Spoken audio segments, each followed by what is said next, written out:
Chapter 4, Procrastination. Page 66.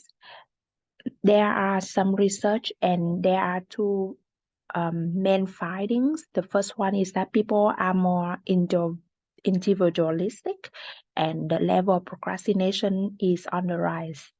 Vocabulary fivefold. As our economies have grown the last few decades, we have experienced a fivefold increase in chronic procrastination. Vocabulary enticing. Today, that figure is between 20 and 25%, the logical consequence of filling our lives with even more enticing temptations. Page 67. TV is a big development with silver screen, with a lot of allure that people could not overcome themselves, and they tend to put off task more. Vocabulary leap to increase suddenly and by a large amount. The end of the second word coincided with the development of television, and the number of Americans with TVs leaped from 9% to 65% between 1950 and 1955. Vocabulary, seductive siren call of change and diversion, that evil spirit of procrastination. Page 68. Video games is another thing which is very tempting.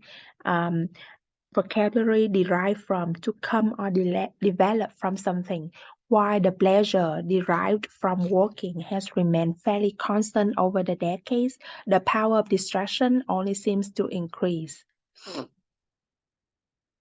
Page 69.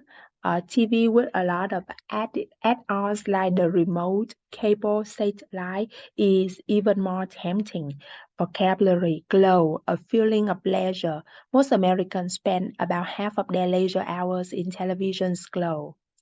Page 70. With the digital video recorders, TV is a wonderful place so people can watch whatever they want, whenever they want.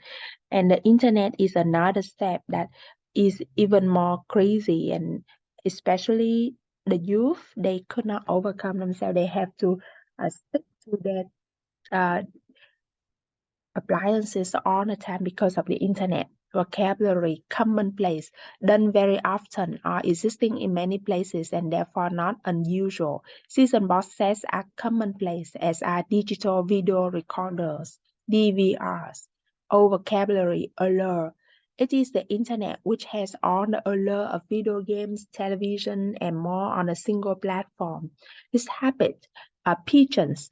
This habit is not dissimilar to Skinner's variable reinforcement research on rats and pigeons, who also press their keys hundreds of times for an eventual but unpredictable reward palette.